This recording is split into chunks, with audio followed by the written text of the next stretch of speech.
Warning, if you're faint of heart or easily offended, this show is not for you.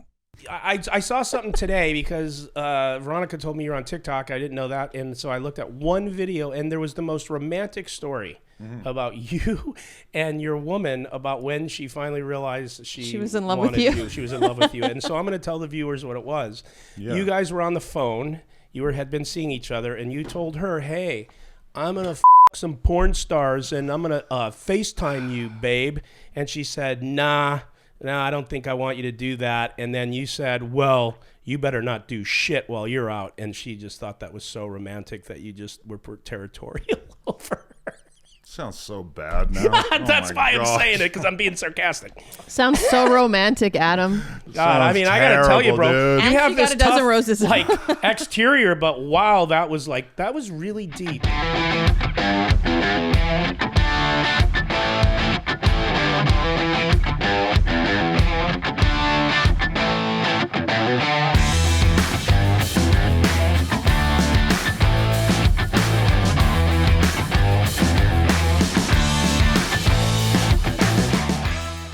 All right, welcome to the Nick Vertucci Show. I am Nick Vertucci. I'm here with Veronica Brill and ADAM22. Adam, how are you? Excellent. How you doing? Good, man. Good. So, for those of you who know ADAM22, you kind of probably know what's coming. For those of you who don't, I guess strap in or strap on, right? Either one.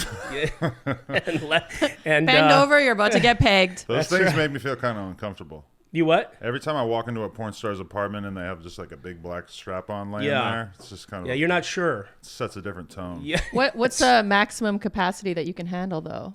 I've never gone that never far. been pegged? No. Okay. Well, we'll I'm all right. Not yet. No. All right. So what we're going to do before that gets way too interesting and we miss all the other stuff, if you're cool with it, couple questions, personal, got some business stuff. Well, the business stuff actually ties into personal. And then just some closing stuff. So we just were talking. So there will be an ending. So beginning stuff, middle stuff, and then ending stuff. I don't know if it's going to be happy. That was cool. But I just wanted to clarify that for you in case you weren't clear. It's going to get there. Okay. Yeah. By the way, how did he get this interview with you? He just asked me while we were playing, and I was like, all right, he's a nice guy. I like Nick. Oh, I thought he had to like jump through hoops. Well, I did. Well, first of all, he agreed immediately. But then it was like an act of Congress to get him. Right. Well, because you wanted me to come on Friday in the middle of a hailstorm, and the traffic was a little messed up, and I had a whole day of interviews afterwards, so I decided to be bougie and push it from Friday to Sunday. No, that was fair. But the part that's interesting, we'll get to, and I don't know if it's interesting, but I was like shocked as I got contacted by a gal named Laura. Right. She's your publicist. Well, she like handles the bookings of interviews and everything. Yeah. Yeah. No. My cool. schedule in general, pretty much. So I toggled back and forth between you and Laura, and I was like, wow, man, I think I'm interviewing like Elvis or something. Like, what the fuck? So we got him. We got Elvis. There's probably some poker players with publicists out there to help them book media stuff, right? Yeah, of course. Yeah.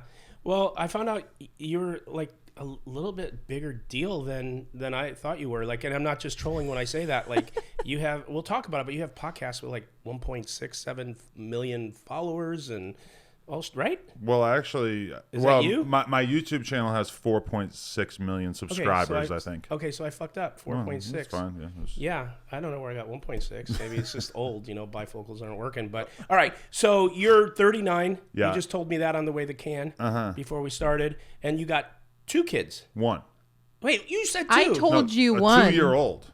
Oh shit, is that what you said? You see what it's like talking to him? It's so fucking tilting. She told me 1, and then you go, 2, and then you meant 2 years old. 2 years old, yeah. Oh, got it. And All I mean, you have kids who are old enough to have volleyball posters in the hallway, which kind of blew my mind. That's my youngest, 18. You were born in 1983, I looked up. Or actually, Valerie looked it up, and that was my junior year in high school.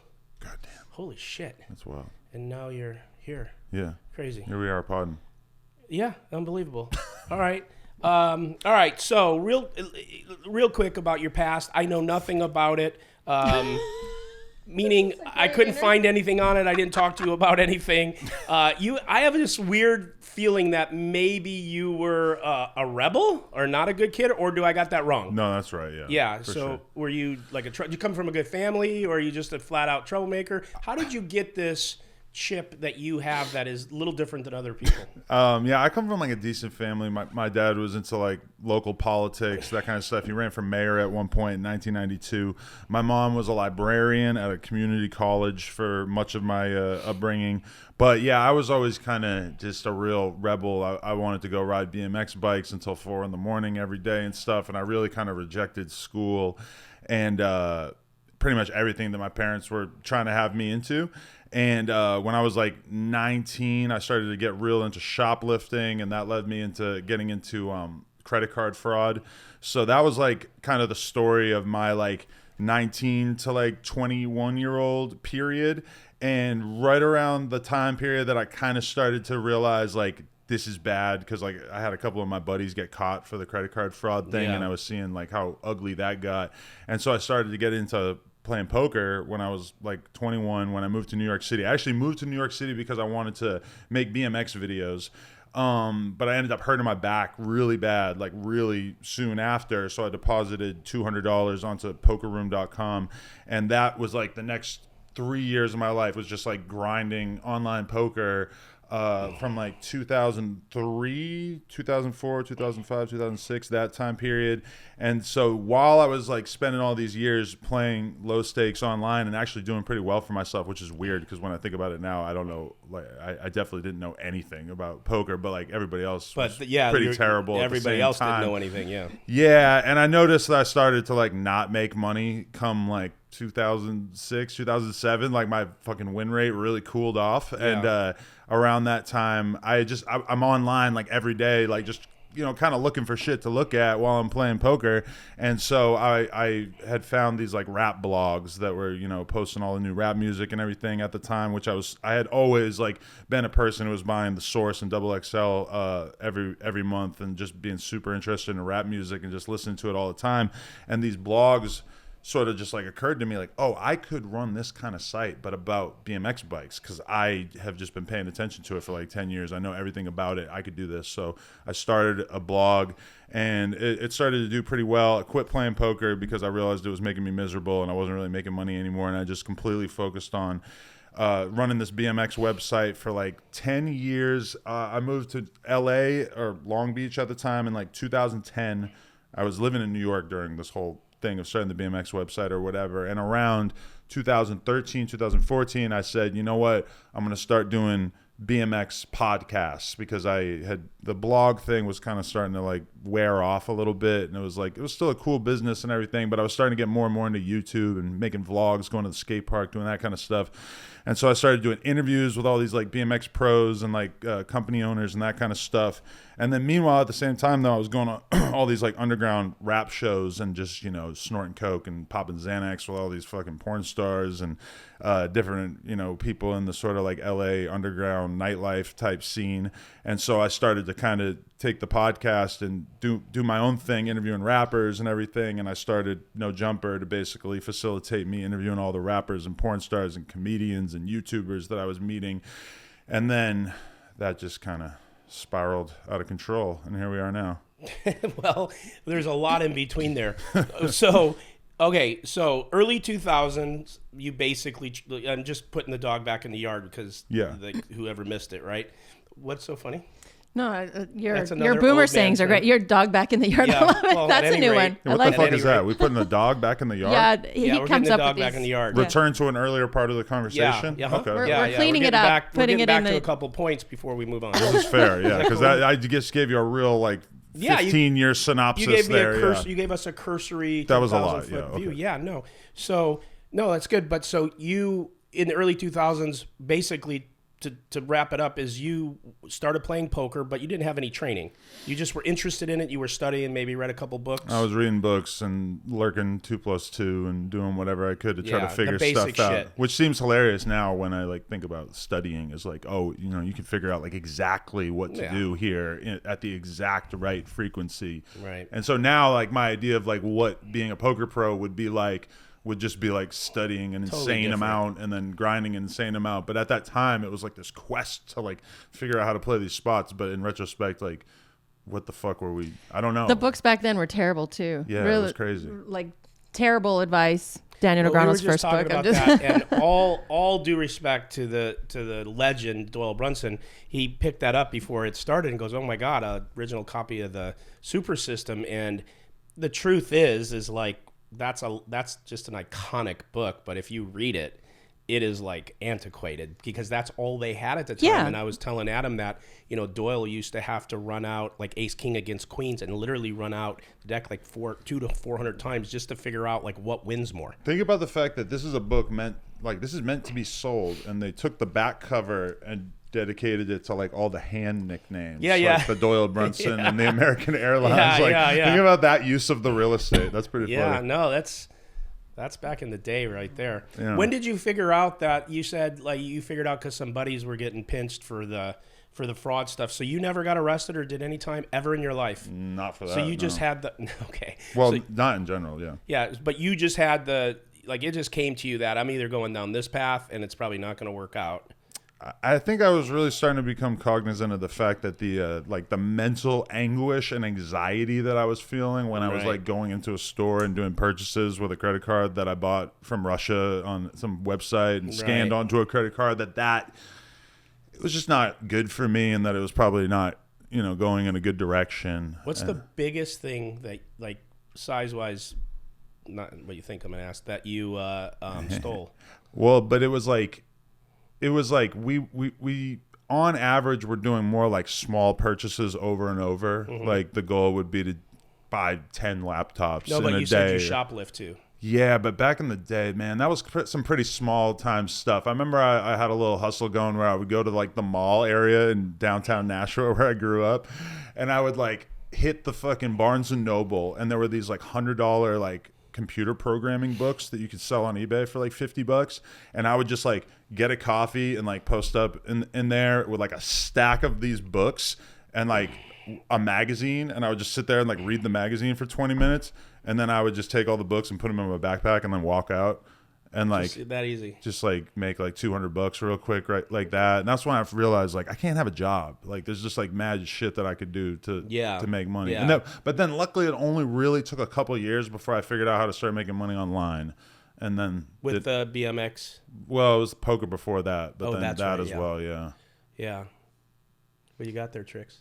No, I like where my fascination is like when you started NoJumper and you're doing these interviews. I noticed that the way you communicate is just so fucking transparent.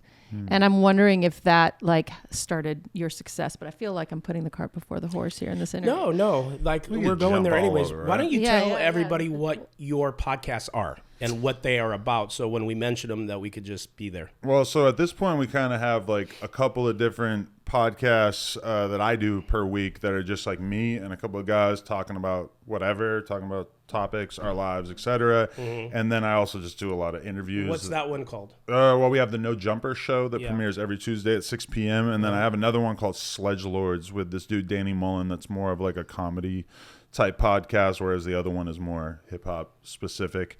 So, yeah. And then, but there's like a ton of different shows on my channel, like with just different people hosting them and stuff at this point. And we have like a daily news show that's just like a bunch of different hosts in a room talking about the news that I'm not really on most of the time and everything. But then I just do a ton of interviews. Like a lot of my biggest successes podcast wise have just been, just having up and coming rappers on the podcast and just, finding out what they're all about. Who's your favorite so far? Well, so there's this kid, XXXTentacion, who was killed a couple years ago. And his interview is to this date the biggest rapper interview of all time on YouTube in terms of just views, like on one single upload. It's kind of crazy to think that in the first year doing interviews, I just so happened to interview this kid who was realistically almost a nobody at that time. But I was just kind of in the underground scene and just was like real tapped into like all the different up and coming like Florida rappers at the time.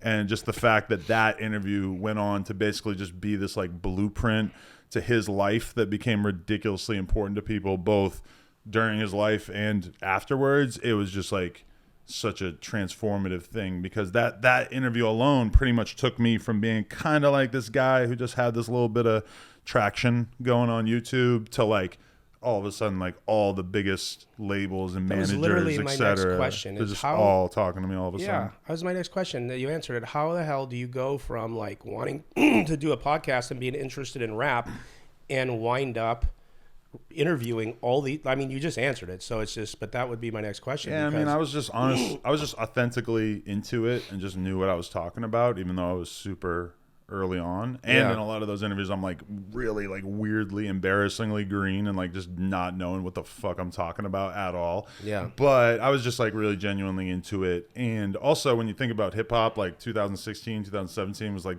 this time period where it really surged and became the biggest form of music in the world, which has kind of subsided a little bit. Like it's still probably the biggest form of music, but it's kind of just, it's not having like this insane spike like it was in 2016 when it was, you had everybody like from Lil Pump to X to, you know, just tons of people just exploding at that time. So I was really kind of just in the right place at the right time to capitalize on the fact that all these underground rappers went from, you know, being underground rappers to becoming like gigantic worldwide sensations, and I was just kind of like right there doing content about it at the right time. Are they seeking you out now, like up and coming rappers, to get some notoriety? Sometimes, I mean, it's weird because sometimes because that cosign definitely means a lot to a lot of rappers, but then at the same time, the media universe is so fragmented now in hip hop where it's like there's a million podcasts, so an up and coming rapper has so many different choices,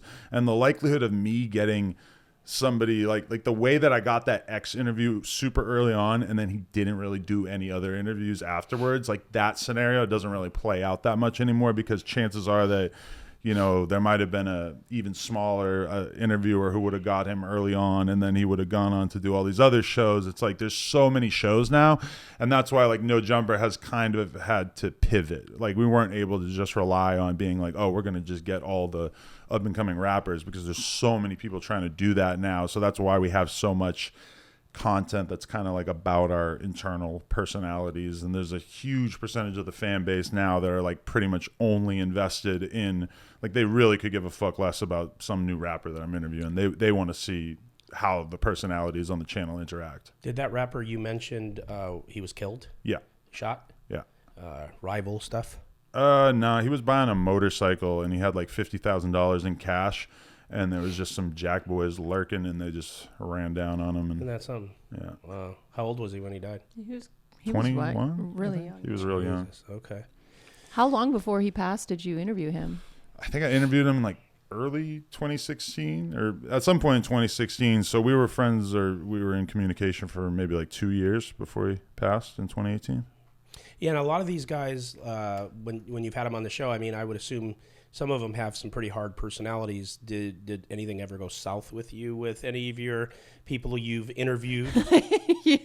Oh yeah. Some fights. I've been looking at some TikToks and some fights on your show. Just what was it? They didn't like what you asked them. You pushed back. Like, Oh, yeah. generally speaking, what's the? I mean, what's the- I made Black China walk out. I made Cuban Doll walk out. Like I just like there's definitely been a lot of walkouts. But Has it been because you were like brutally honest with them, or?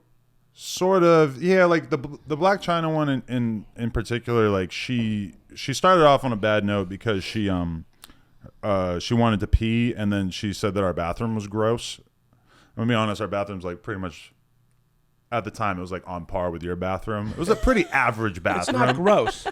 That's what I'm saying. Tiny. Like, I mean, ours was actually probably a little worse than yours, but it was like, it wasn't bad. But she was like, you know, My holding bathroom's clean. It gets cleaned 3 times a week. Go Right, ahead. okay, she was holding her pee. Yeah, definitely we weren't getting it cleaned 3 times a week. But she was holding her pee, so she was like already kind of in a bad mood.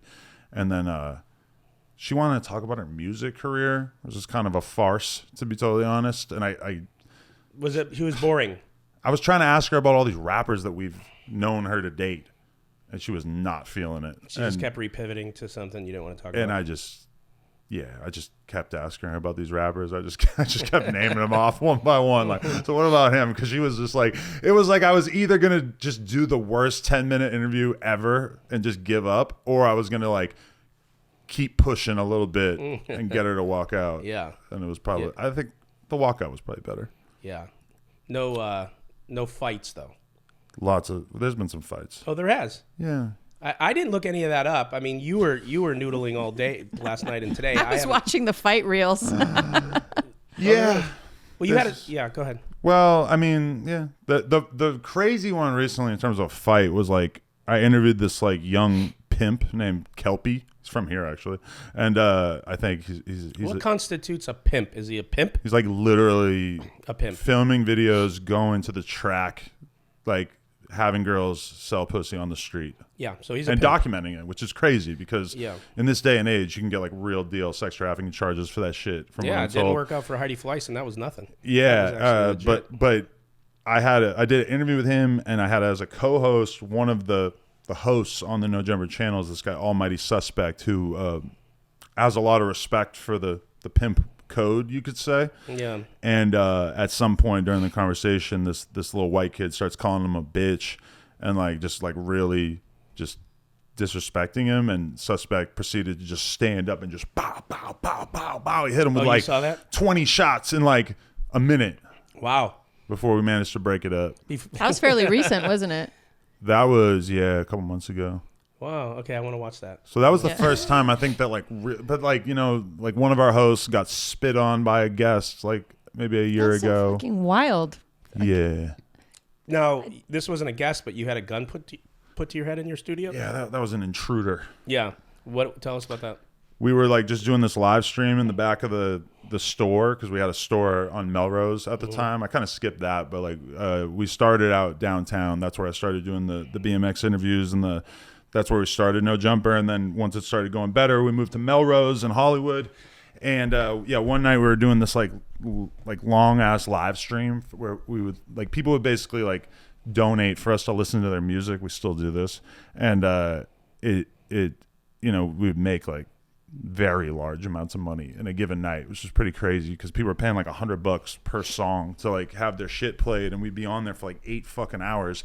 But at some point, some crazy ass like angry fan like was lurking by the fucking dumpster, and like we got food delivered, and while the food was being brought in, he fucking jumped through and like stuck this gun in my face and basically like tried to rob me. He was like, "Give me everything you got," and yeah, like he didn't shoot, and the guys proceeded to fucking like damn near kill him. They like just beat the dog shit out of him till he was just out for like 10 minutes straight, and then like he like started to get up, and so they like kicked him in the head a few more times, and he was like out again.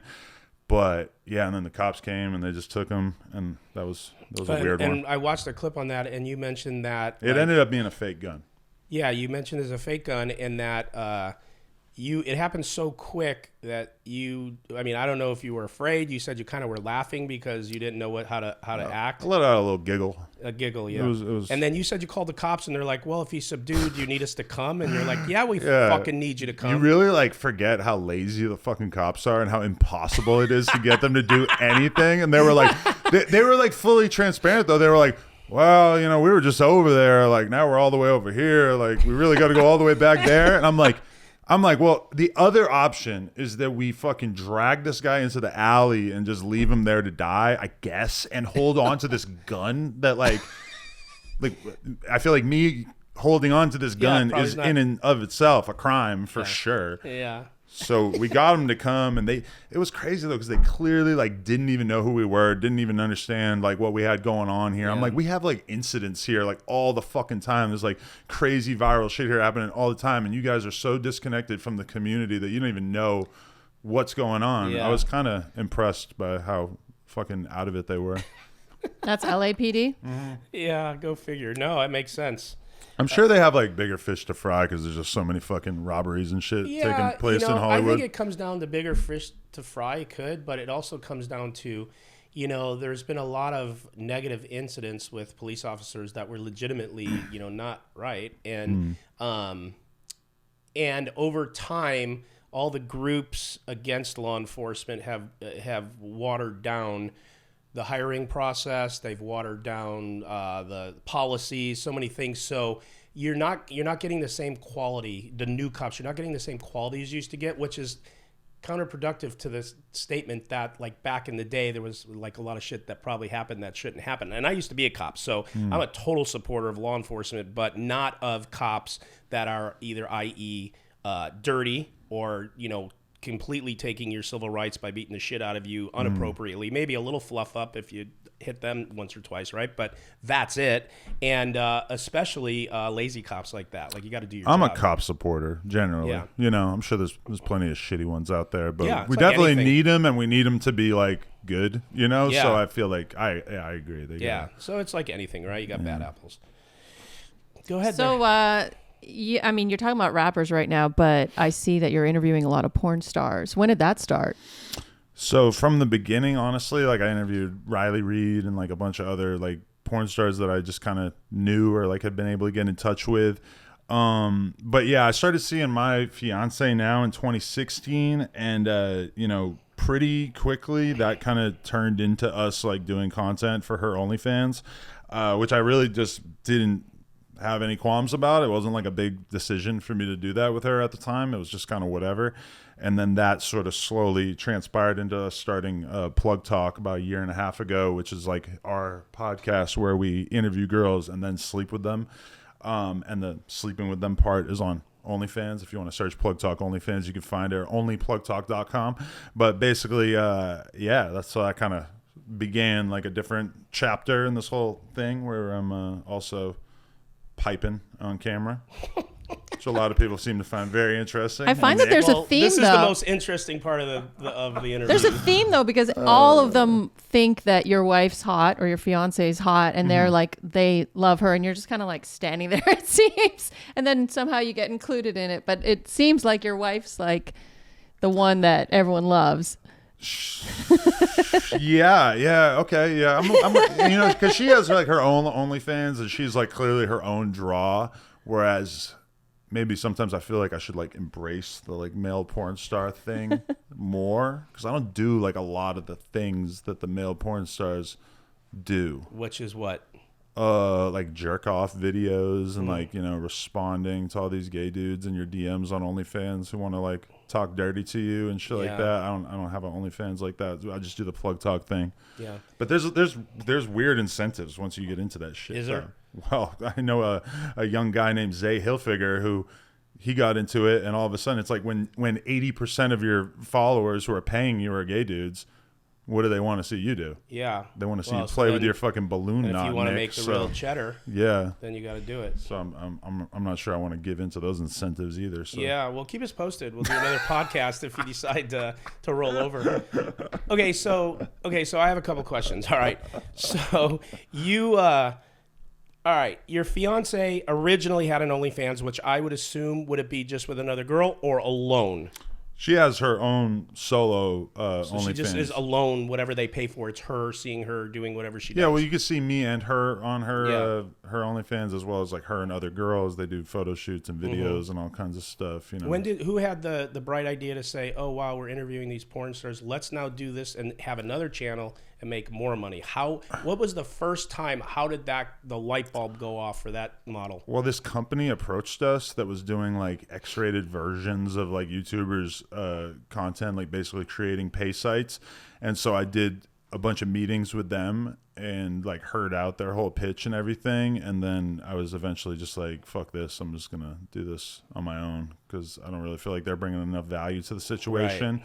So, and they wanted us to do some like weird, like, you know, PG-13 type shit where like the girls would take their tits out. And me and my girl, like, I think we like believe in real porn, you know, because there's a lot of people faking it. It's like you shoot with girls and like they'll pretend to eat your ass and they're just kind of like putting their mouth around it and they're not really using their tongue and shit. And it's like a lot of people, they're just kind of trying to put on the show and they're not really doing it. And for me, it's like, I want to do the real deal content. Authentic. So, yeah, it's just not like worth me showing up if I'm not going to really get in there and have a good time, I feel like. So we just want to do like the real version. You can't properly eat ass. Don't fucking do porn. No, but it's Right? they can. They're just they're just shitty doing porn. it for the camera, right? And like in that, and you hear it from girls too. Like my girl will go to do a lesbian scene with another girl and then tell me, oh, she was fake eating my pussy. She'll just like put her mouth around it and not really be doing it because she's not a lesbian, which, you know, that's cool. Like I understand, but it's kind of weak, right? If you're like showing up on set and just doing the bare minimum. It probably transfers onto the video that it's not real. Like, I don't know. I would think so.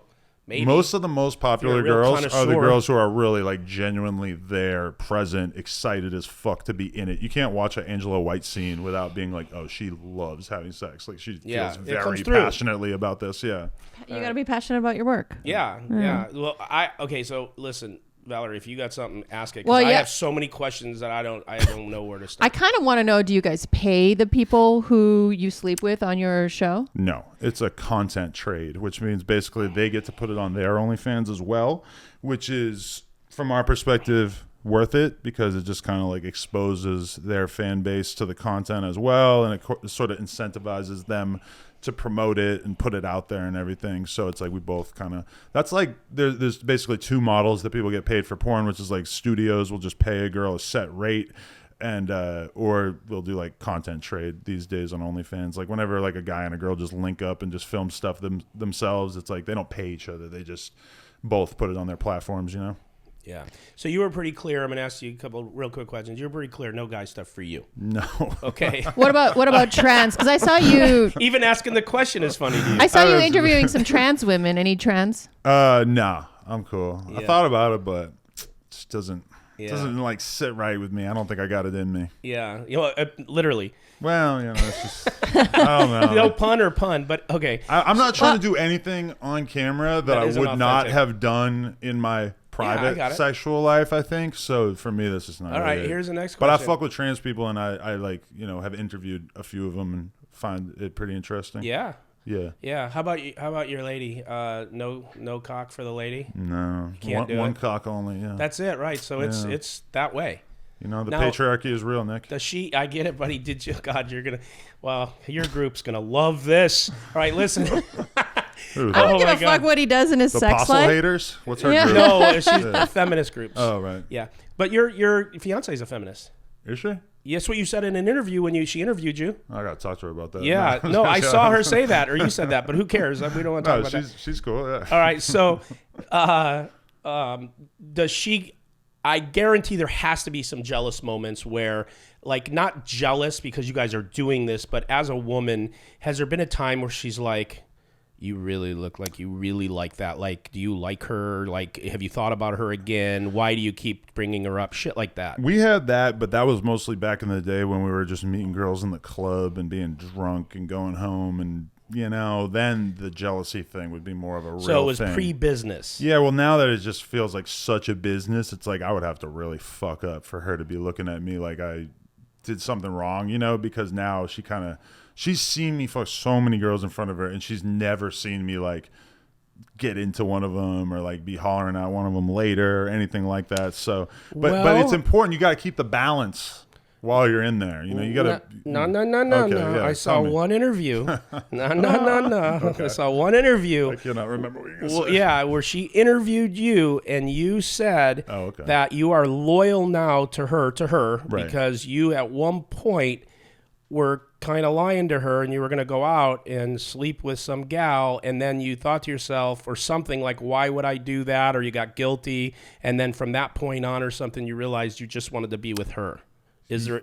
Refresh me. Yeah, something like that, right? During like the first year of us being together, there was a bit of infidelity on my part but we hadn't really really officiated the rules. But there was definitely like a time period where, you know, I was messing around a little too much and she wasn't fucking with it. But, we cooled that off. And I'm just not even on that kind of level anymore. Well, you guys have a real... Sorry, go ahead, Val. No, I just wanted to ask regarding like you guys fucking other women. Is there ever a situation where clearly this person's not into it or it's not going as planned? Do you guys have like a code word or something you do if it's like you're starting to fuck someone and it's just like no one's feeling it, or you can tell the person's not into it or whatever? Have you had any walk-offs? no walk-offs. But that is a good question. We don't have anything except for the fact that I think we're pretty good at like judging how the other person is feeling at any given time, and there has definitely been some moments where I just realized that my girl was like not into it, so therefore I should avoid certain things. Like there was, but I, luckily I'm like pretty conscious of what's going on and everything. I remember one time we were fucking this girl together on camera and her vagina smelled like thank God that people cannot smell this shit through the camera, because it was the worst thing I ever smelled in my entire life sexually. Like it was 100% BV. She had a real deal infection going at that time, and there was discharge. So oh my God. and so I'm banging the girl and like seeing this shit collect on my dick. You can just edit this if you want, but like, I wasn't. Why would I do that? And I'm smelling, and I wasn't gonna go just jam this in my girl's mouth. And my girl made eye contact with me to say, "Yeah, do not." But I already knew, So it's like, luckily we've been doing it together for a while. Who ordered the rotten salmon? And luckily those are minority of situations. For the most part, girls are pretty on point. Hey, I used to work as a nurse in an inner city hospital, so I used to see that shit. But like not in a porno, but like, Yeah, you'd see people with untreated issues. Yeah, you get that. You were lucky enough to have a mask and gloves with this fucking poor guy. So, I wasn't sticking anything in them, but so I saw something today because Veronica told me you're on TikTok. I didn't know that, and so I looked at one video, and there was the most romantic story about you and your woman, about when she finally realized she was in love with wanted you. She was in love with you, and so I'm going to tell the viewers what it was. Yeah. You guys were on the phone. You had been seeing each other, and you told her, "Hey, I'm gonna fuck some porn stars, and I'm gonna FaceTime you, babe." And she said, "Nah, I don't think I want you to do that." And then you said, "Well, you better not do shit while you're out." And she just thought that was so romantic that you just were territorial over her. Sounds so bad now. That's why I'm saying it, because I'm being sarcastic. Sounds so romantic, Adam. God, I mean, I gotta tell you, bro, dude. you have this got a dozen tough, roses. like exterior, but wow, that was really deep. I'm gonna object to the. Okay, yeah, this was like when I first met her, and I was like fucked up one night on the phone with her, and I just like there was this other girl around me. And she basically said, like, I know you're going to fuck that girl and it's all good. Like, I don't care. And I was just like, all right, but I really don't want you to sleep with anyone else regardless. And I was just like this like moment of like real weakness that she like got out of me. Why do you see that as weakness? I don't know. It just seems fucking lame to just be like saying like, hey, I'm doing this, but like, I don't want you doing that. I don't know. Well, it may be lame, but that's more ego, right? To feel like it's weak. I think it was ego for me to like say that in the first place. Well, it was. seems It's kind both, of actually. lame in retrospect, especially as this newly open-minded porn star version of myself. I can't relate to that version, but I think she was just like kind of happy that she realized that I cared about her, that you liked her, even if I was expressing it in such a brutish way. What would you do if you found out that she had a weak moment and did something, like really got into it and did something with someone behind your back? How would you handle that? I just know her so well. Let's fake it. Right. No, but I'm saying I know her so well that if that were to take place, I just feel like I would have a really fucking hard time like continuing on in a relationship. I just feel like things would just be fundamentally different from like if she was willing to do that. Because like I've seen her be so loyal to me all these years that if that were to happen, I would just have to look at it and just be like, oh, like something has really changed. Yeah, like something's tied to why she did it more than just an act. Because I just don't have like any worry about anything. She went on like a crazy ass like girls trip like a couple like maybe a year ago, and like people brought it up on the podcast. Like, are you worried that she's on this trip with all these fucking hot dudes and hot chicks and stuff? And I'm just like, oh no, I just didn't even think about it. Like we just have such a level of trust at this point that I couldn't even fathom. And in that trust tree, you guys have rules to this type of relationship, right? Yeah. Yeah, just back and forth. They may be different, but there's rules. Well, the on-camera stuff is the only thing where we have this like difference because we both don't fuck anybody else off camera unless we're together. Okay. Yeah. Okay. You don't either. No. Oh, that's good. Okay, so you're a monogamist. Yeah. On camera. Yeah. Or off camera. Off camera. Yeah. So I'm curious, you guys have a daughter, 2 years old, and what most people will say, like, what do you think your daughter's going to think when she gets older and she sees all of this? Does that come to your mind, or are you like a non-traditionalist?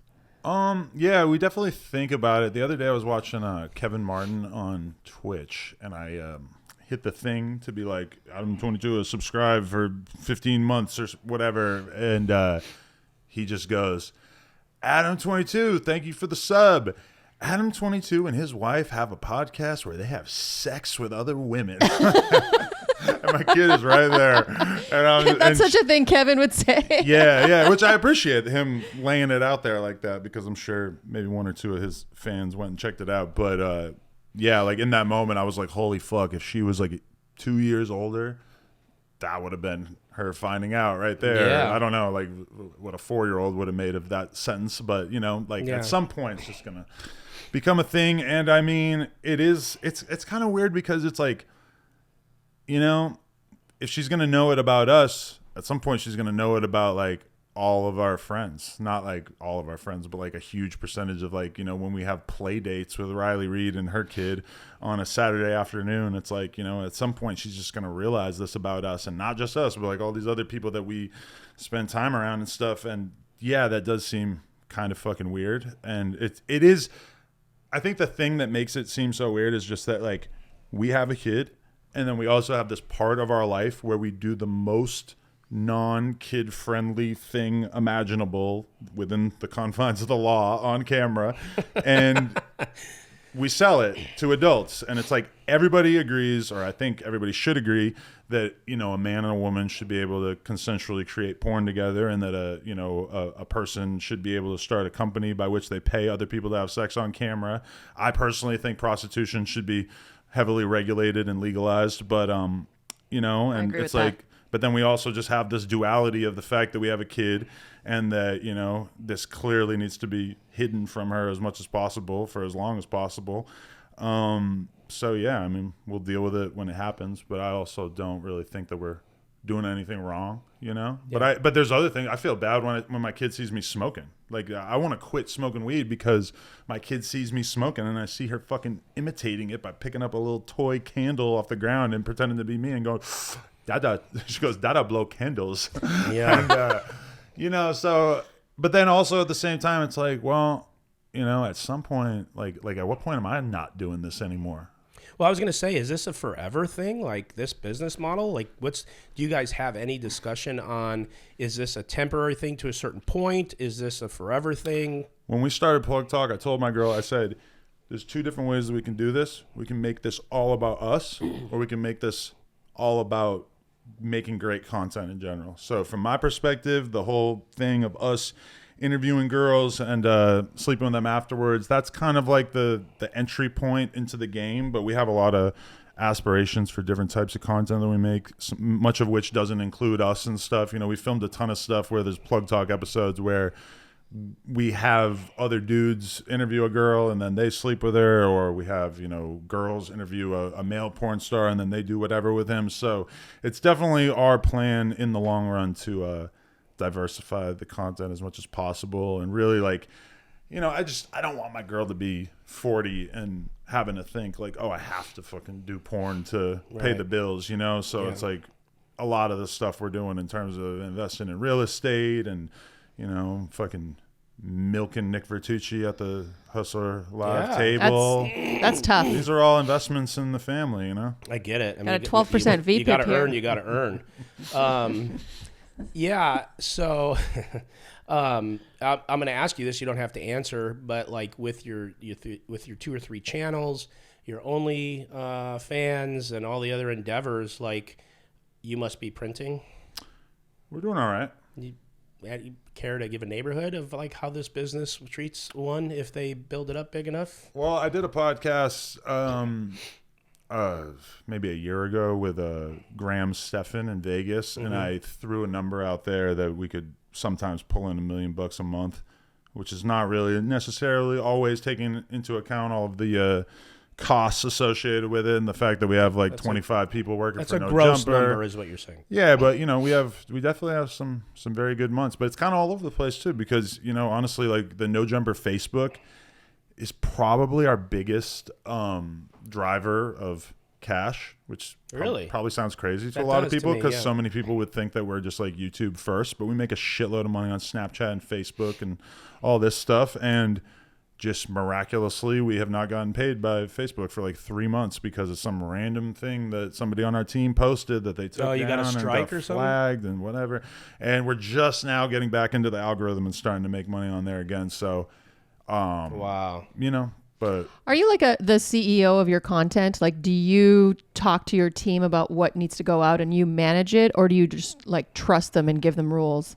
yeah, I manage it in the sense that I like pretty much go through every interview that I do or every piece of content. I'm kind of giving them instructions on like, okay, these are the parts that we need TikToks of. But then I also have a guy on my team that is somebody I trust, that when I'm on live for 8 hours talking about shit, that he could watch it and that he's going to know what stuff is worth clipping and how to title it and everything like that, which is pretty essential at a certain point, since especially because there's just so many other people doing podcasts on the channel.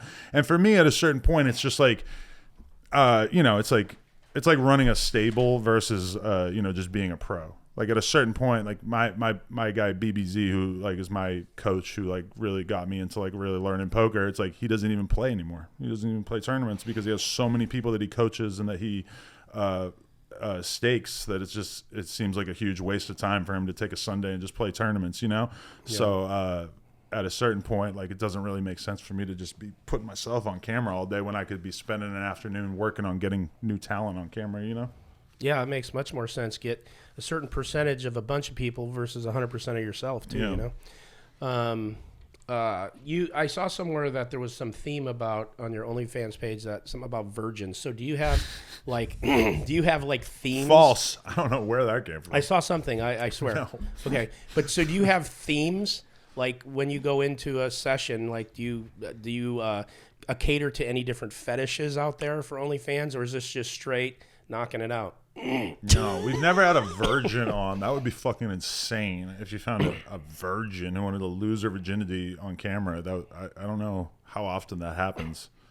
I feel like that would be terrible. I feel like I had one girl though tell me that she lost her virginity like in a Dude, porno, I'm telling you, I saw something. I don't know what it is, and I might have what I mean is I may have misunderstood something. I'm not saying probably. that happened. But no, I mean, sometimes we'll like joke about the fact that like, certain girls are in the MILF category or the whatever category, but no, it's not really. How do you, I'm assuming you sometimes don't use protection. How do you Never? How do you safeguard from diseases? Because like when you're putting, like your story about cramming it in that gal with the BV, girl with the shit coming out of her you vag, know that you're going to catch that bacteria. No condom, ever. Can you elaborate, please? Like, I know that, like, that's pretty dogmatic. No condom ever. Got it. He sticks it in. Yeah, okay. Yeah, all right. There's nothing over it. Okay, I got it.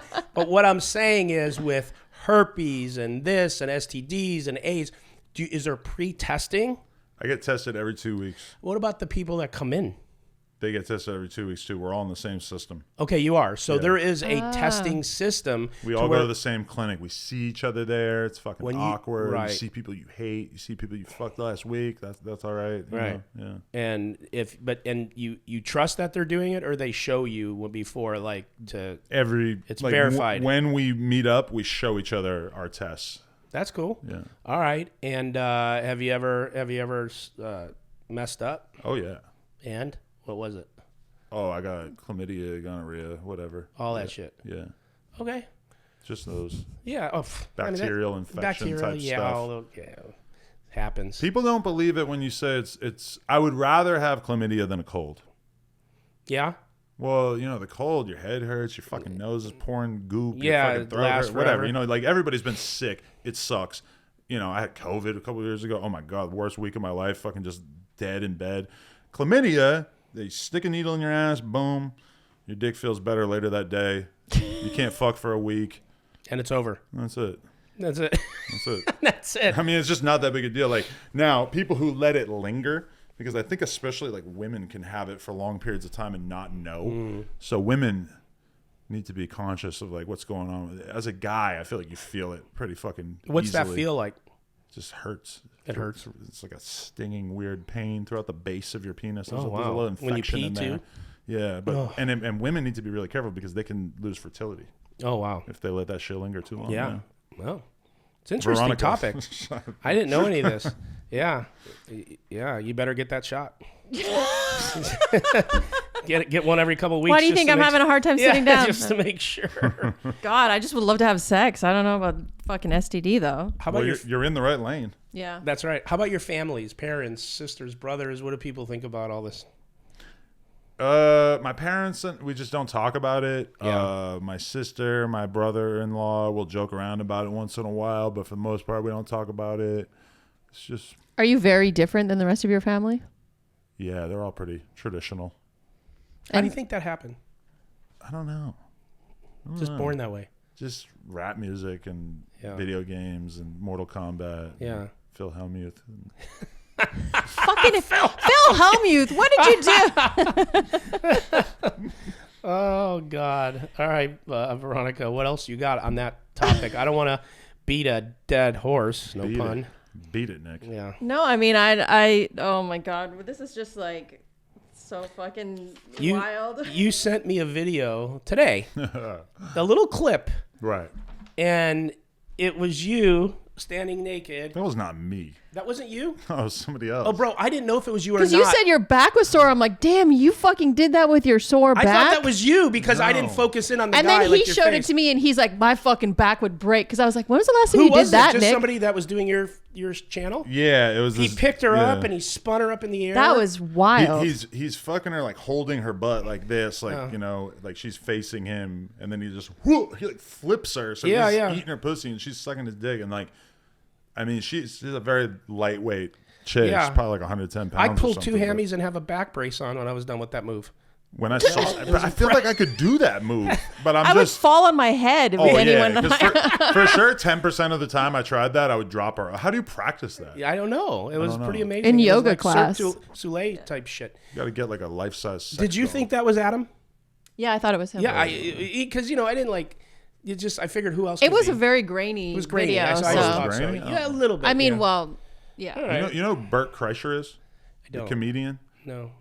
I filmed that. I pulled my phone out because I got a text back from him because I texted him saying like, hey man, like you should come on the show sometime or whatever, because he had talked about the podcast on another podcast, and I pulled out my phone to text him back, and I was just gonna send him a clip of these two people fucking on set, and then this dude did that move at the exact moment that I pulled my phone out, which I thought And was that's pretty, how you got it. that's pretty Great incredible. timing. Bert did not respond. So He's never gonna talk to Didn't you again. respond yet. I feel like he probably got distracted by showing somebody else. Probably. So let's just say hypothetically that interview with Triple X didn't happen, or like shit didn't take off for you. What are you gonna be? What are you doing now if all this shit isn't happening? If it wasn't for NoJumper, I feel like I would have probably transitioned right from the BMX stuff to the porn stuff and just kept doing both of them. But instead, I have this weird fucking hip hop media company that I somehow created off the back of doing those interviews, and now I'm just kind of like out here handling it. So yeah, it's definitely good though, because if I was a porn dude, then I would be like forever cucked by my fucking girl, because I would never be able to like have as much power in the relationship as her, I don't get it. because the girls are always bigger than the guys in porn. So It's like porn is kind of like this weird thing got where all the dudes in it have less clout and status Sure. and like and money than the women, which didn't used to necessarily be the case, because the women were subjugated just like the guys, but less so because the guys made even less money than the girls. But now with OnlyFans, it's like all these girls are millionaires, and the guys, very, very few of them are. So Interesting. So I just want to ask, because your interview style, I love it. It's like very transparent. You don't hold back. When did you start doing that? Like, is it something you do because you know that you get views because of it, or is that just who you are? yeah, it's basically like, from my perspective, if you're gonna do an interview, I'll get shit from people like Joe Budden, who had me on his podcast and basically just took it upon himself to tell me how I just needed to stop asking gang members about gang shit or whatever. To me, it's like a matter of principle. If you're coming on my podcast, I'm going to ask you all the good shit because this is my fucking art form. And if I have shit that I know that is going to be interesting, I want to ask about it. And there are exceptions. I just had a famous rapper hit me up and say, I want to do an interview, but I don't want to talk about this thing. Some abuse shit or whatever that he'd been accused of. I was like, all good. I don't care. Fucking, we could talk about some other shit. It's all good. But, you know, if they don't say that, then I consider it, I take it upon myself. I'm going to ask them about all the shit that I think the audience wants to know about. And that pisses people off sometimes, but it's like, what the fuck am I taking the time out of my day to sit here with you for unless we're going to talk about some real shit? I don't know. Yeah, or else, yeah. I mean, like, you were asking if their ass is real, like, you're fucking really asking questions. I don't even really need to ask that usually because I can pretty much tell. So if I'm and asking, then you tell them. it's like, I know, you know. Yeah. You already know. I'm curious if like you start interviewing someone and they become an asshole or like short when they answer you. Do you like have things in your pocket? You're like, well, fuck, if this guy's going to be an asshole, I'm going to start talking about this. No, it's because it's not like a revenge thing. It's just like me asking you about all the craziest shit I can think of to ask you is just a matter of principle. It's not like I'm trying to get at you. I just want. I kind of got that vibe a bit. I've watched so many interviews, like not even, it could be even mainstream interviews or whatever it is, political interviews, and I get so frustrated because the person doing the interview is fluffing the shit out of the interview, and I'm like, wait a minute. This guy's known for this, and we're talking about like where he goes on vacation. Like, it's so frustrating, and then there's no follow-up question to something that's so interesting. So that's probably why you're as successful and popular as your show is, because that's what people actually want to see, just like you said. It's such a competitive landscape these days that it's like sometimes you get an interview with somebody and they've already been interviewed 5 times by 5 different people that I know that fucking asked them everything that I could possibly think of.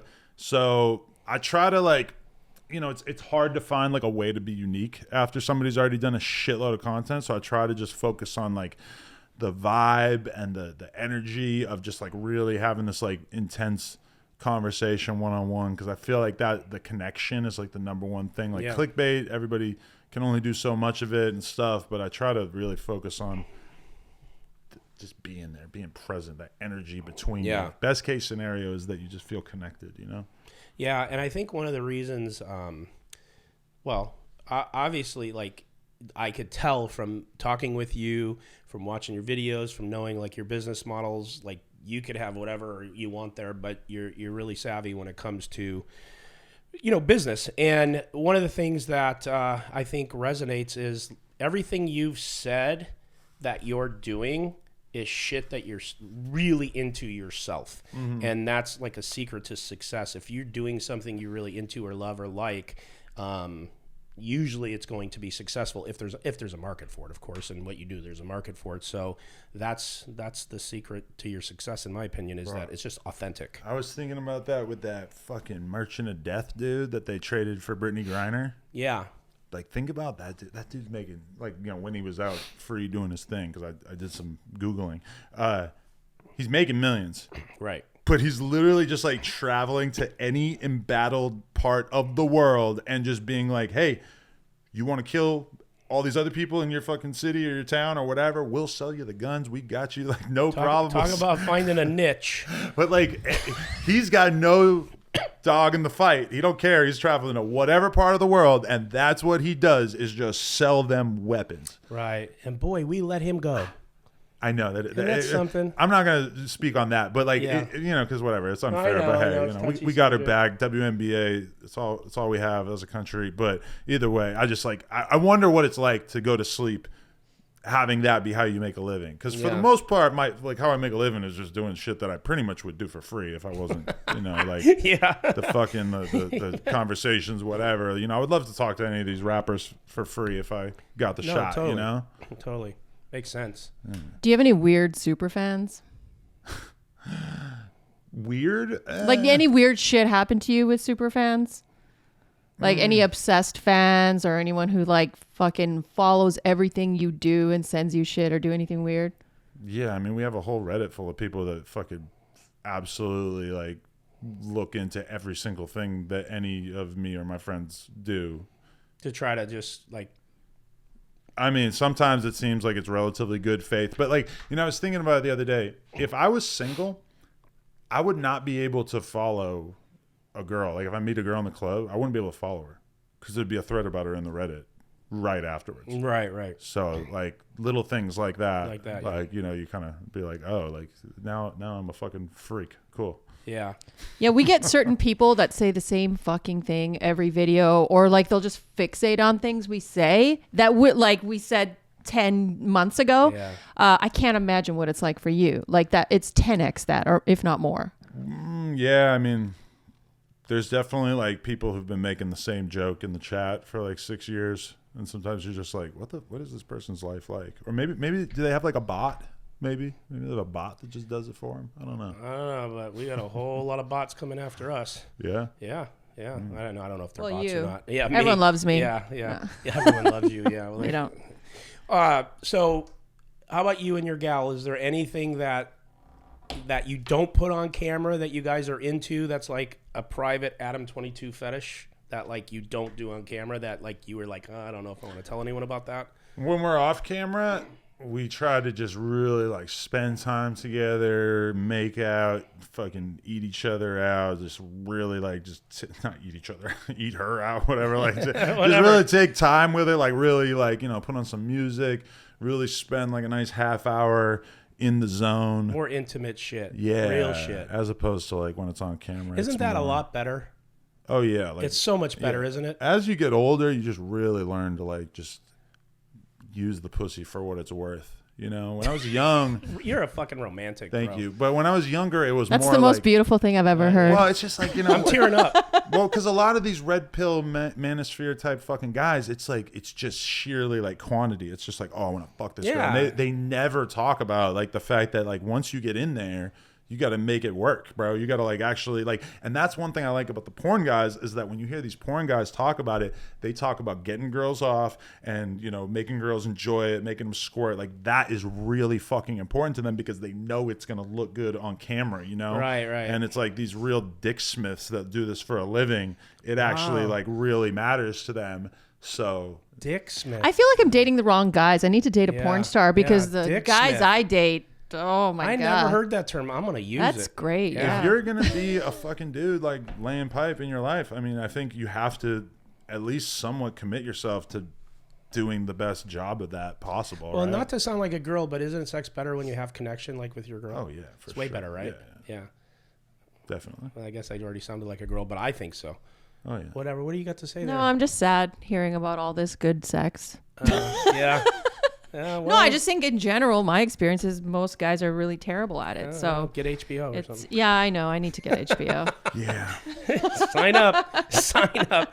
I hear that. I'm gonna sub to your OnlyFans. Maybe watch some shit. So excited. Well, full disclosure, yesterday when we were talking about you coming in, we tried to figure out how to get onto your OnlyFans, and neither one of us could figure it out.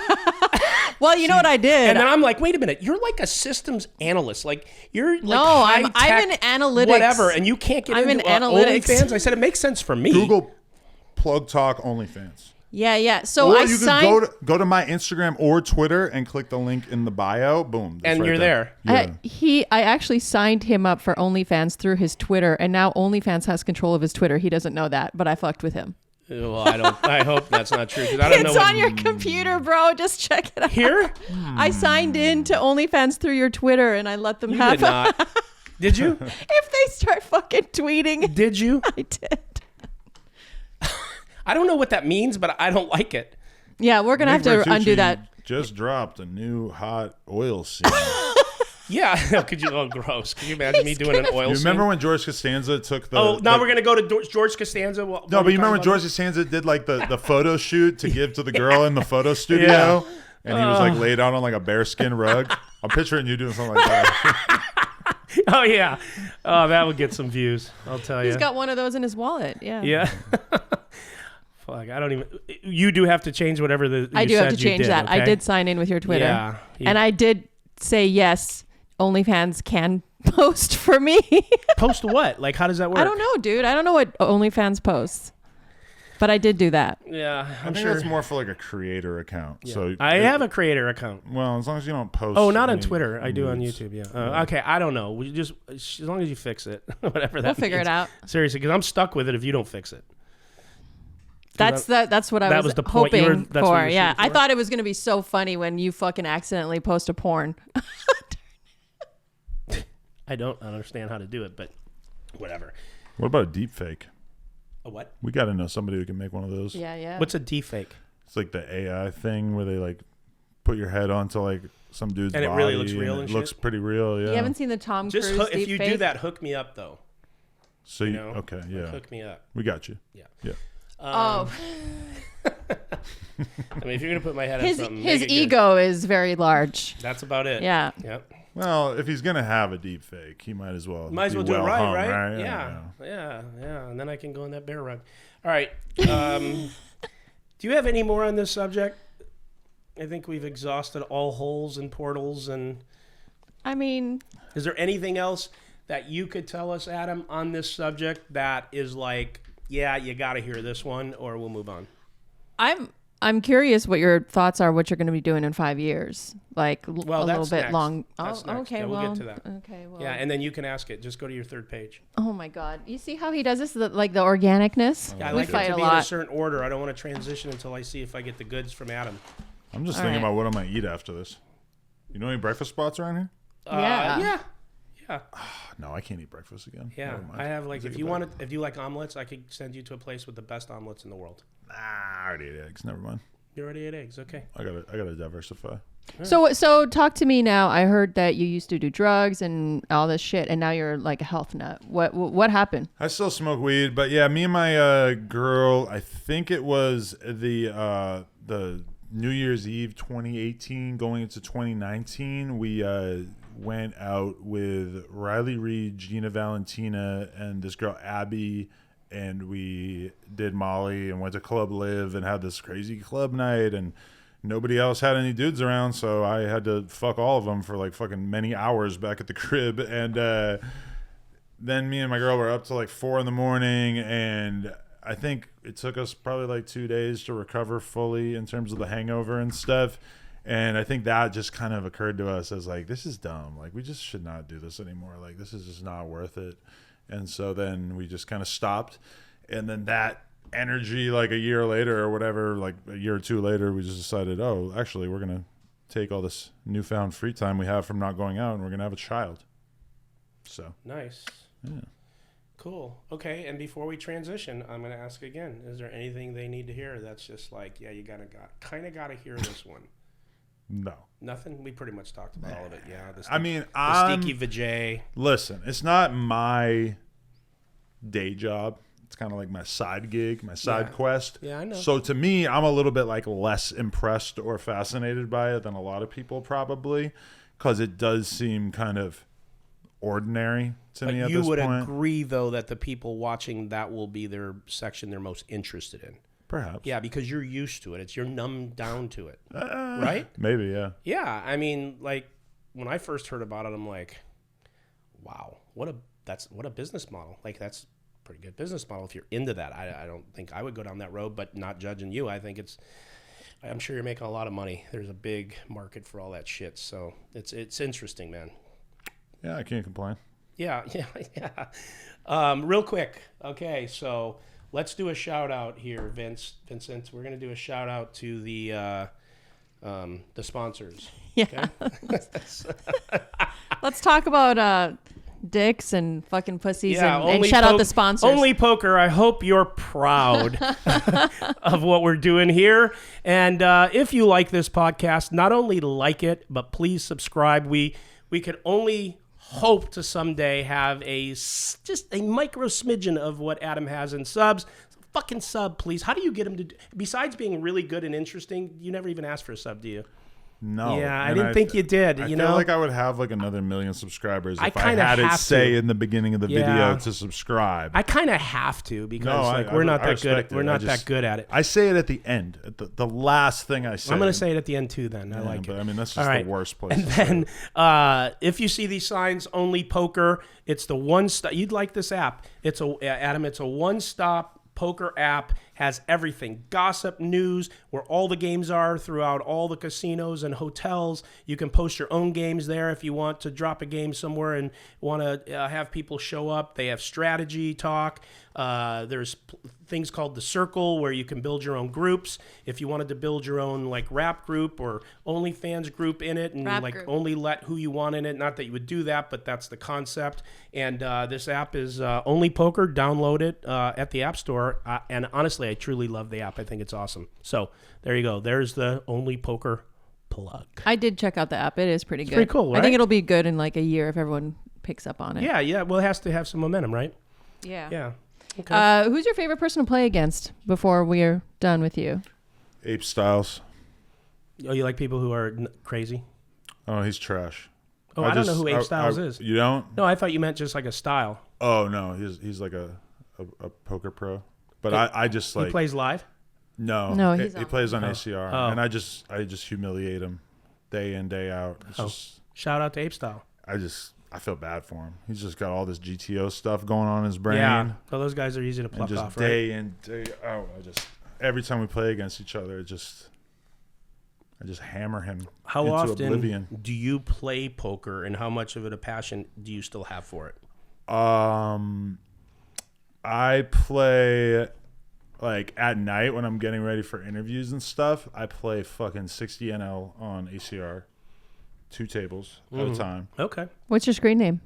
ADAM22 NoJumper. And you prefer playing online than live? Yeah. Oh, you prefer it? Oh yeah. Okay. Live sucks. It's Tell me why. so Why does it suck? boring.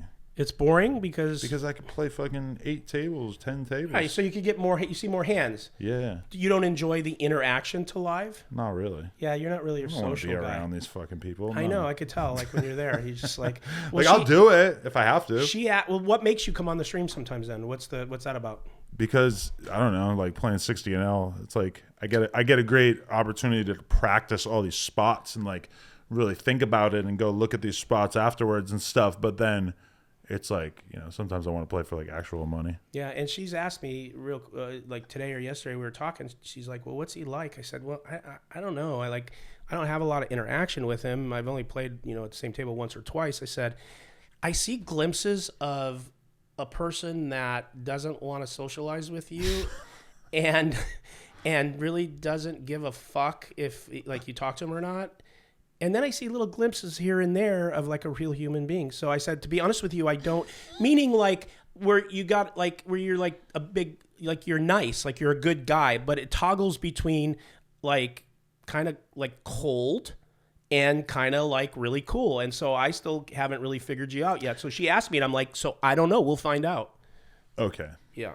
So, by the way, I just want to say my ideal poker day is just playing like a bunch of high stakes tournaments on a Sunday.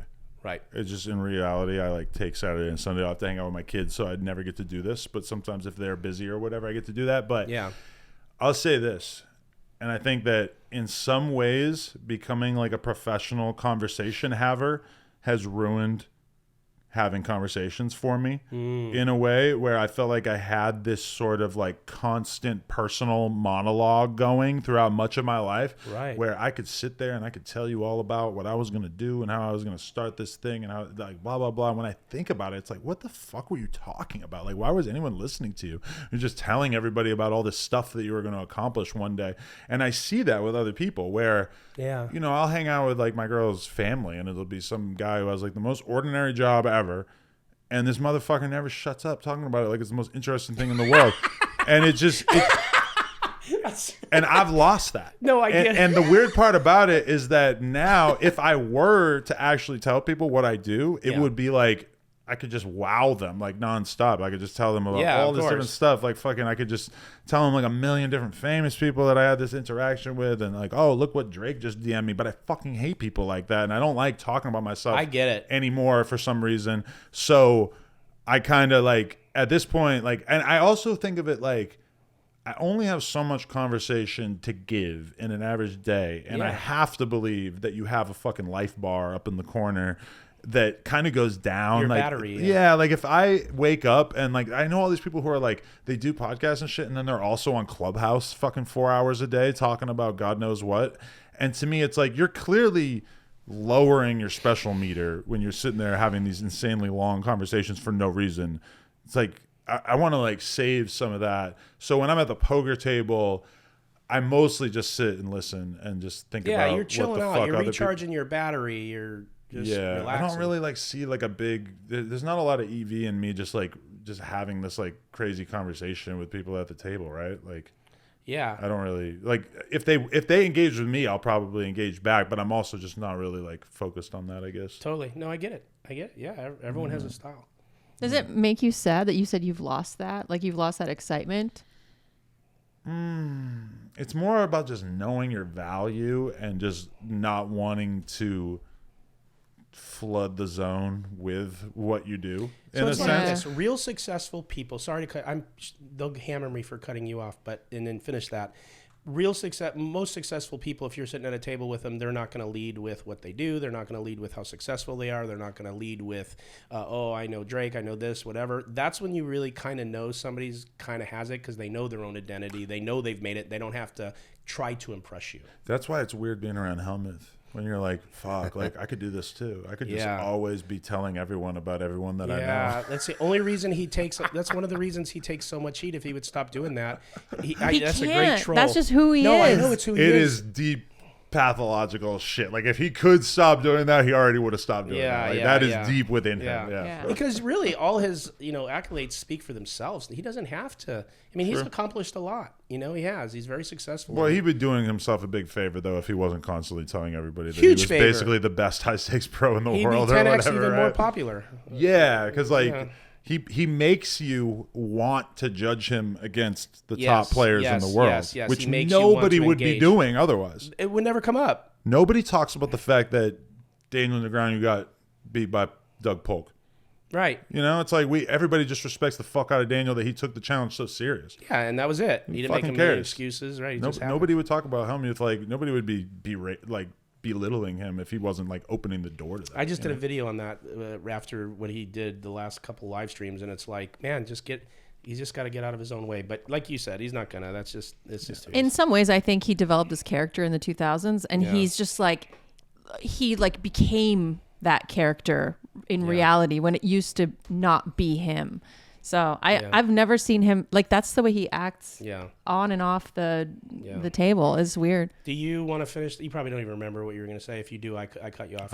Yeah, I don't either. But okay, I apologize on that because I'm not supposed to do that. All good. Yep. Let's see here. Your biggest pot you've ever won, the biggest pot you've ever lost, and the biggest pot you've ever been in. I won a 70K pot on Hustler. At Hustler? Yeah. Which game was it? I had pocket nines and what's that dude's name? I forget his name. He had ace jack, and it was like a jack high flop, and I had a set of nines, and it was pretty crazy. You guys got it all in. Didn't get a Hustler clip though. I don't know. I've had like no Hustler clips. Well, would that be the only one that would constitute a clip? That definitely would be the best one. I'll look for it. Well, that's a little late now, but it doesn't. Why? Better late than never. They drop clips 6 months later. We could. Why? Who cares? No, if it's people see it for the first time. I need to be in contact with the editor so I can demand clips. Yeah, you should. I'm trying to get my clout up here. All right. Well, I don't have like an ACR patch. This is a good way. Yeah, we'll get you an only poker. You think I should? I should have an ACR patch. That's right. Yeah. I've never been a patch guy. I've never had to do that. Yeah. No, I'm doing it actually. What's your patch? It's going to be only poker, and it's going to be another company that is just about to whatever. And I told them I'd wear it on stream and then put that stuff up, and they're taking really good care of me. And I thought, yeah, I'll give in. I'm just gonna say this: don't be the guy who has like a graphic hoodie with like a big design, like NASCAR, and then also multiple patches with multiple different like color schemes. Yeah, don't look like disgusting. A NASCAR. I hate that. Yeah. How about this? What if I could commit to just 2? But I'm saying 2 is good, but then put it against a solid colored shirt like that. Oh, of course, yeah. You'll never see a shirt besides a black one on me. So okay, yeah, cool. it's gonna be 2. I'm gonna keep it mellow. Nice. Thanks, man. I won't let you down, bro. I like that. All right, thank you. You're a sponsored pro now. I'm proud of you. Yeah, thank you. I made it. You made it. I fucking made it. Whatever. Do you have any other hobbies besides poker, pussy, and whatever else you do? Interviews. Working out, cardio. What kind of cardio do you do? Just walking around. Yeah. But then I like lift weights with my personal trainer every morning and stuff. That's nice. I lost 35 pounds over the past like 6 months. Really? Yeah. You mentioned in one of the videos I watched somewhere that you never were a bodybuilder, but you were very fascinated by it, so you learned everything about it. Yeah, I used to just like read bodybuilding forums, and I still watch bodybuilding videos and stuff. I mean, the whole thing though is that like you can live the bodybuilder lifestyle, but nobody's gonna know because you're not gonna get huge unless you take steroids or whatever. Like it's like unbelievably hard to like look like a real bodybuilder if you're natural, you know. So it's like you basically have to like dedicate your whole fucking life to it. So I'm into lifting weights and eating healthy and shit, but I'm not like trying to look like anything other than a regular guy who lifts weights, I guess. That's cool. Val, I got another one unless you have. No, go for it. What would be your perfect day from the time you wake up to the time you go to bed? What would be like if you could live one day perfectly? What would it be? Fuck. And you can add a few hours in the day, you know, because I know there might be a few things that. I don't know how I would balance it, but for sure, just like spending time with my girl and my kid, would be at the forefront of it. Probably do that all day because, like, you know, I could do interviews. That's fun. I like it, but it's still like that's work. If I was gonna have like a perfect day, I would probably just hang out with the family all day. Yeah. But yeah, you know, for sure, like my other main things I'm into is, I don't know, like just making content, having a really incredible multi-hour conversation on camera is always like an incredible feeling for me. I don't know. You have no control over it, but deep runs and tournaments is like the best fucking feeling ever. Yeah. You know, but then far more often you just blast off $10,000 worth of tournament entries on a Sunday, and I'm just But in the online world, you inevitably end up with like a deep run $100 buy-in tournament that you get to like the final 12, and it doesn't make any dent in how much money you lost that day. Mm-hmm. But that keeps you on the computer for like an extra 5 hours after you bust all the high stakes stuff. That's the best. I think running deep in a live tournament's the fucking best. Yeah. Because you have fans, you have people watching, especially if it's a World Series of Poker or WPT. I got 25th in the 1K Mystery Bounty. that was my like first. That and the main those are the only live tournaments I've ever played last year, the WSOP. And getting 25th in that was like one of the most surreal fucking things ever. That's awesome. What did that pay out? Not that it even matters because like it's more about $30K or something. Still fun. I guess so. Were you in that hot ass room in the back there in Paris? Because this year they moved it. I hated it. It was a bunch of different rooms. Yeah, I forget if I was hot or not, but definitely I was cold. At my table for the fucking day one of the main event, I wore like a tiny ass windbreaker. And I was just sitting there freezing until I had time to go to the hotel and get a fucking hoodie because I was dying. Will you play this year too? No, because I'm going to Europe for a month for my honeymoon and wedding. So nice. Where are you guys getting married? Italy. Oh, Florence. Nice. So we're gonna take off for a few weeks after that, and then the main is like right after that. So I'm just gonna skip it. I think. Is your little girl coming with? Yep. That's awesome. And the assistant, so that we can actually do stuff, get some alone time, and not have to be parents 100% of the time, which would be great. Nice. Well, that sounds really cool, man. Happy for you. Do you have any poker goals before you leave this earth? Poker goals. I guess I just want to like get better and just really feel like I have this fucking training tool app thing that I shall not name because I do not have a financial relationship with them, but oh my God, I'm just so into it. I'm like more into that than playing poker right now. Is it a training site? Basically, yeah. And it's just like there's so many spots where I can like actually tell you now that like you should c-bet this spot in position, 20% big bet, 80%, or like 60% small bet, 20% check. Like these fucking things. I actually am like really starting to get it down in a way that I never did before. That's exciting once you start really understanding it, right? Even though I don't know to what extent I would really be able to like how much that really matters when you're actually playing in a big live pot when it's like, oh, I know I can do anything here.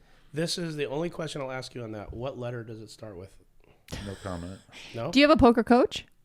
BBZ for sure is the closest thing to a poker coach. But I go over hands with Landon, and like I'll just send spots to somebody like All In Pav, who's like, that's my favorite streamer. Shout out to All In Pav. Yeah, I like him too. He's so fucking Friend. great. He's so funny. Nice. He's like the ultimate combination, I think, of like funny as fuck and really, really, really good. All In Path, of course, I don't know who it is. PAV, Australian guy. Yeah. He's British, isn't he? No, he's Australian, but he lives in New Zealand. Ah. Nice. Okay. How about work goals before you leave the earth? Accomplishment. I don't know. I'm just kind of like in the moment, just making content as much as possible. I guess like I kind of had like an epiphany over the last couple of days of like that I need to really like recommit myself to making great content in a way, because I just like there's just so much. It's so easy for me to like find people who are great on camera and just like bring them into the fold and blow them up. And there's somebody I've known for a long time, and I just like watched some of his stuff last night, and I was just like, I just hit him up and I'm like, hey, you're moving out here. I'm gonna have you on camera like all the fucking time. You're like, I need you out here. Yeah. And he's like, okay, I'm down. Yeah. Like I'm just gonna move him out here, give him a full-time job. Boom, you're in the office all day, every day, and I know that it'll reap dividends. When you get to a certain level of success in a certain space or thing you do, you have to find time, or you have to find ways to rejuvenate yourself sometimes, because it becomes easy and maybe a little monotonous. But I will tell you this, I've been down some roads where like something has become a little too easy. I lost interest in it. I needed another challenge. And then you miss it if you lose it, you know? So always get a chance to reflect back and say, how would I be if this wasn't the level it is, or it's took a step back? And if that scares you or that bums you out, then you got to go hard again to keep it rolling, because you can always fizzle out, because there's always someone right behind you looking to be better than you, right? This is true. Yeah. Personal goals before you leave the earth. We did poker, work, personal.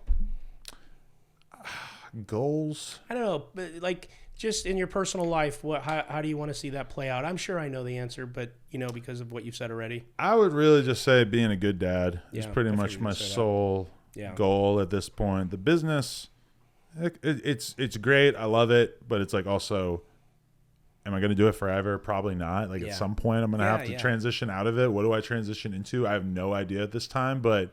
Well, just make enough where you don't have to worry about it. Yeah, I mean, I kind of feel like we're there. Like, so that's what I mean. So at that point, you just passion projects. Yeah, but like, but then I also have to constantly like check myself, because it's like, okay, I'm passionate about poker, and I could easily play like 40 hours of poker a week, right? But it would be a cataclysmic decision for my future if I were to like spend all my time playing a game when I could be making content and stuff. So it's like I kind of have to like balance that, like where there's a big part of my personality that just wants to play cards, but I have to like kind of ignore that, limit myself. Maybe when you're old like me, you'll be able to be in that spot where you just to do it, because that's what I did. I was just watching that Pamela Anderson documentary and watching her fucking have no idea what to do with her life now that her kids are grown, and I was like, oh shit, that was gonna be me at some point. It was. That bummed me out. Yeah. I hated seeing it. I don't know why. It just seemed sad. I hated seeing the effect that the sex tape had on her life, because I just didn't really understand as a kid, like how bad that destroyed her career. Yeah. Well, that's something we talk about a lot. Like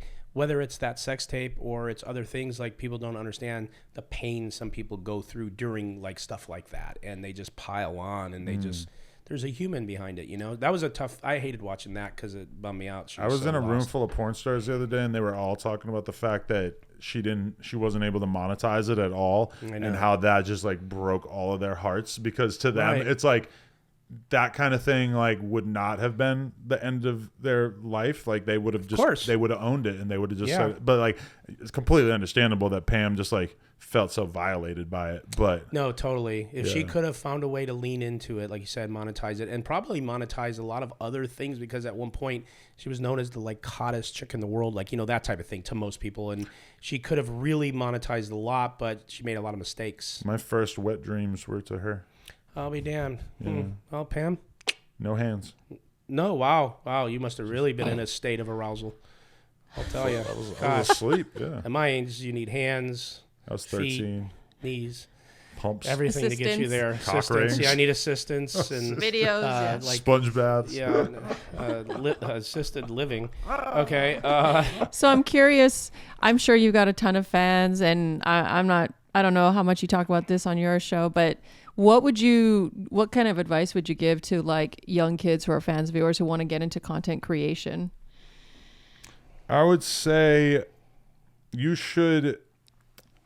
I mean, there's so much like, great podcasting out there for you to observe, which is, I think, an important part, that you just need to be like a real fan of the game, like a student, and then you need to just practice your craft.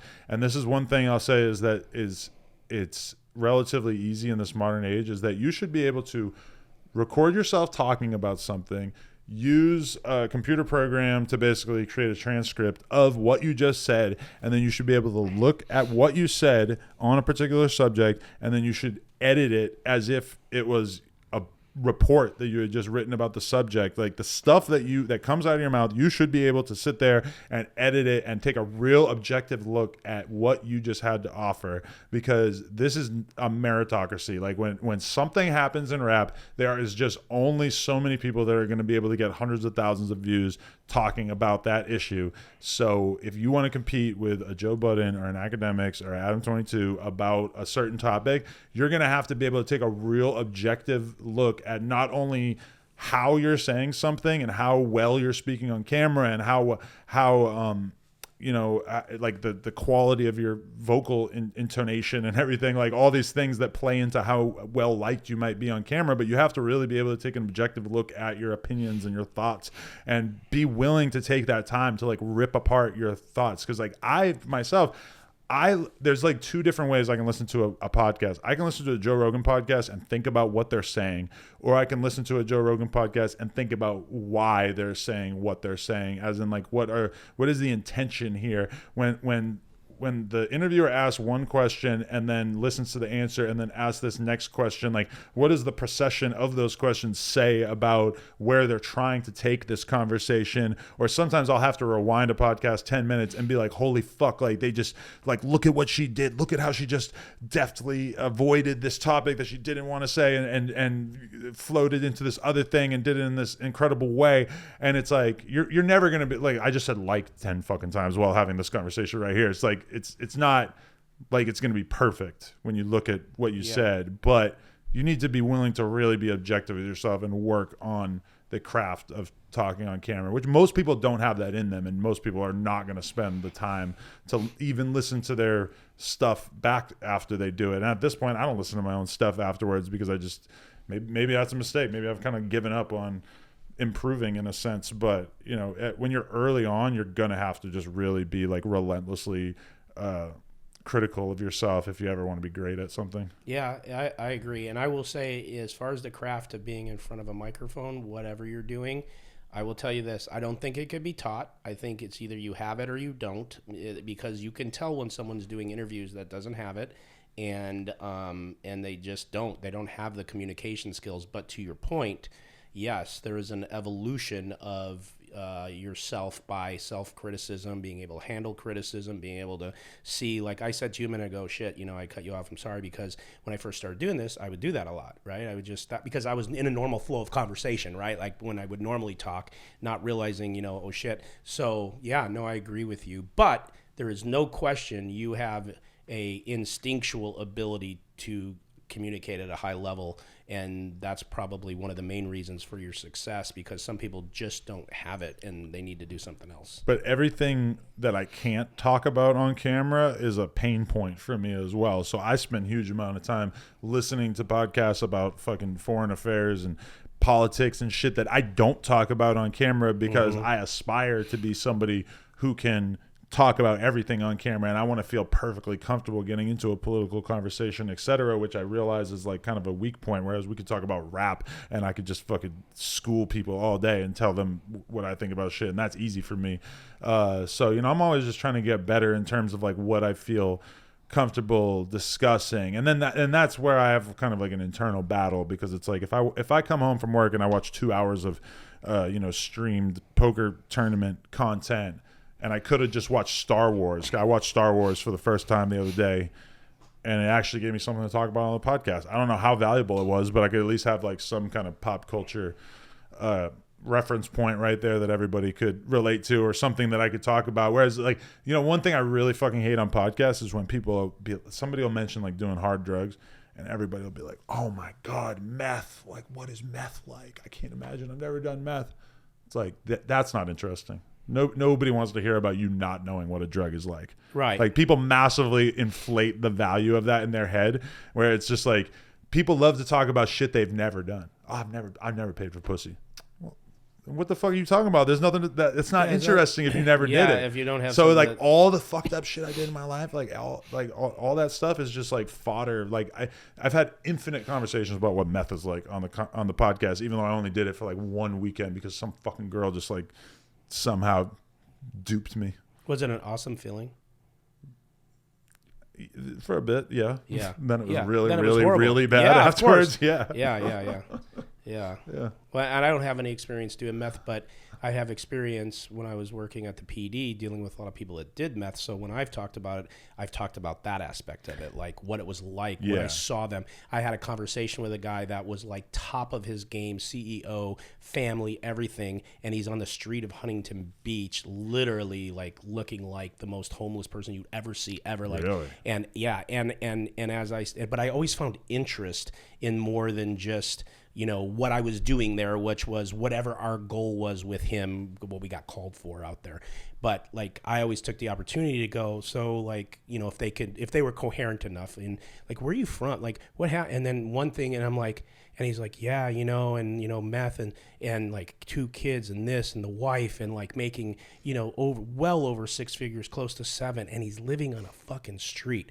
And I don't find it interesting in the sense that like I found it really sad, but I found it really interesting just like the power that drug can have. And so that was my experience with it. And it's just, people have no idea that some of them are just mentally ill, and it's sad.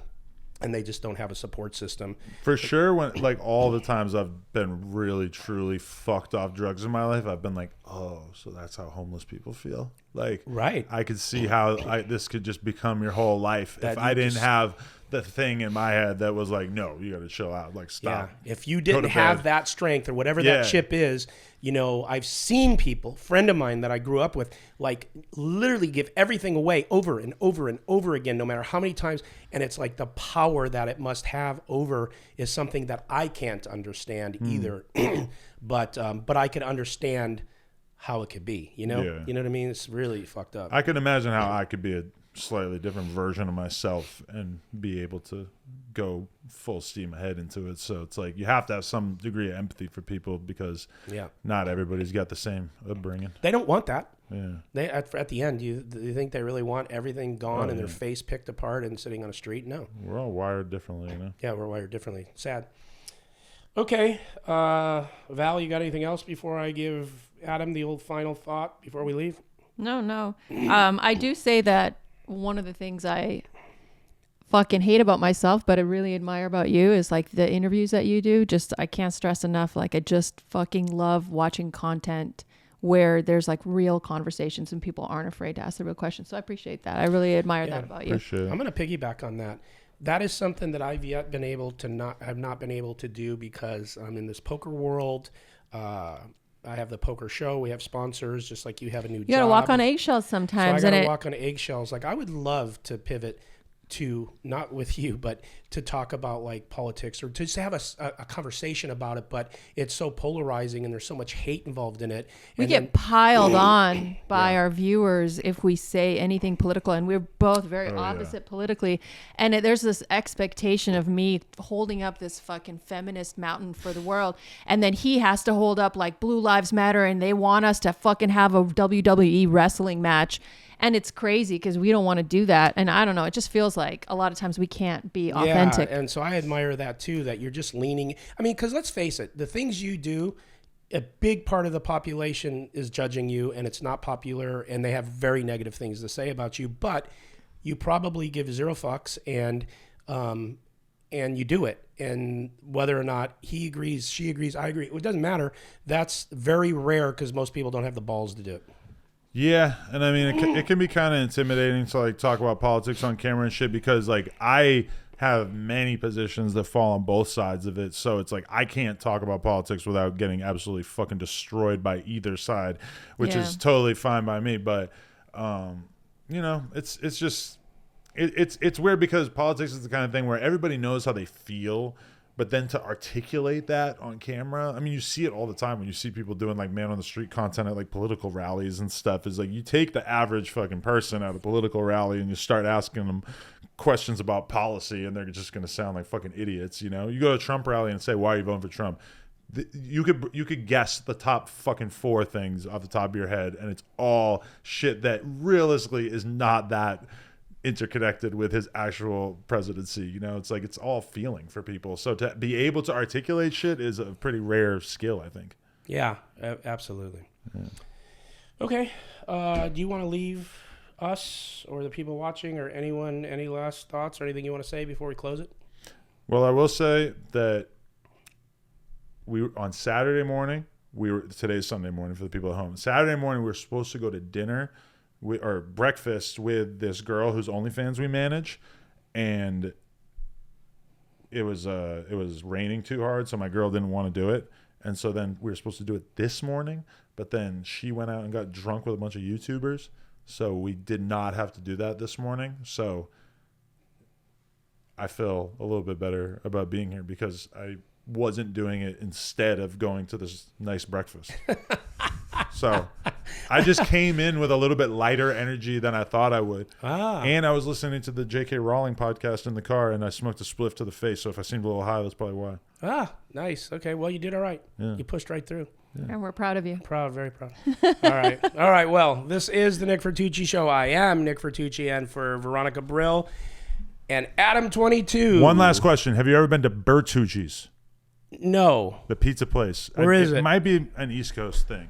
No. Is it? Do they have one out here? I don't know, but every time I look at your name, I think about the fact that... Is the pizza good? It was pretty solid, but I mean, that was my like 8-year-old self. Yeah. Is the one who has the memories of it being good. That's right. Yeah. We got Nitucci's, well, we got Vertucci's. If you've been to Vertucci's, in the comments, let us know if it's good. It's made me remember, if you like this show, please hit the like button. Please subscribe. Adam is asking for you to subscribe to my show because he's really good at that. Please. And like I said, I am Nick Vertucci. This is the Nick Vertucci Show for ADAM22 and Valerie Brill. NV out.